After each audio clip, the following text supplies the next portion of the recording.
जय माँ काली। तो आज एक मेरे जानने वाले हैं, मैं नाम नहीं बताना चाहूँगा और अच्छा भी नहीं है, तो उनका पत्नी से अनबन है।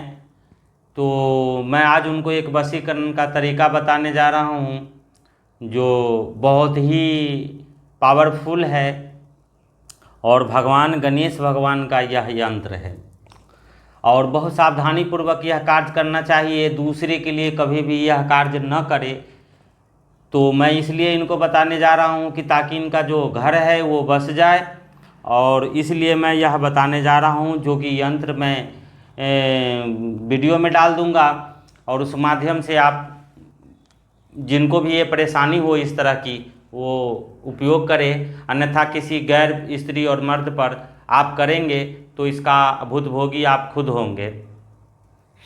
तो इसके लिए आप एक भोजपत्र लेना है जो साफ सुथरा हो और छिद्र नहीं हो, उसमें कहीं मतलब चिकना होना चाहिए और साफ़ सुथरा यंत्र हो, भोजपत्र हो।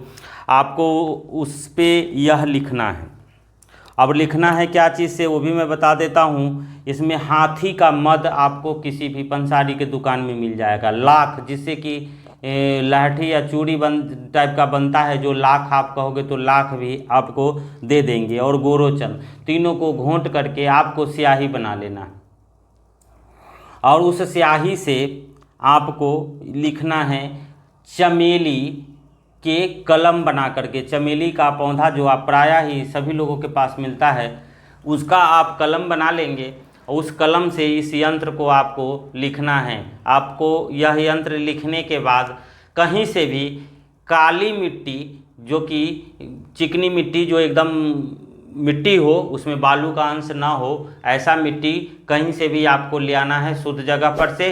और फिर उस मिट्टी का एक गणेश भगवान का मूर्ति अपने से बनाना है, मोटा मोटी जैसा भी आपसे बन पड़े। और गणेश भगवान के मूर्ति के बीच में उस यंत्र को, बीच में उनके पेट के हृदय भाग में बीच वाला जो मोटा भाग रहेगा उसमें उसको घुसा कर लगा देना है।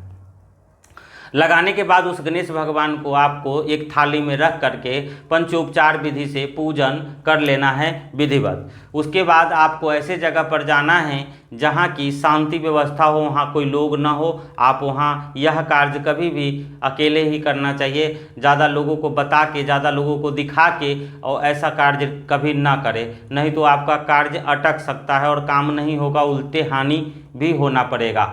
आप किसी भी गैर के साथ करोगे बिना गुरु के, अगर आप ये करते हो तो इसका भुक्तभोगी आपको खुद होगा, आपके ऊपर उल्टा होगा। माँ रणमोहन वशीकरण या जो भी कर्म आप बेगर गुरु से पूछे या बेगर समझ के अगर आप ये कार्य करते हो तो आपका खुद का हानि होगा। मैं यह दावे के साथ कह सकता हूँ, क्योंकि यह विद्या जान लेने भर से नहीं, किसी का नुकसान पहुँचाने से नहीं, किसी का लाभ पहुँचाने भर से मतलब रखना चाहिए। ध्यान रखना है कि आपको जो वहाँ पर सवा हाथ अपने हाथ से, इतने बराबर सवा हाथ के हिसाब तक जितना हाथ से खोद सके उतना गड्ढा आपको गोल खोद लेना है।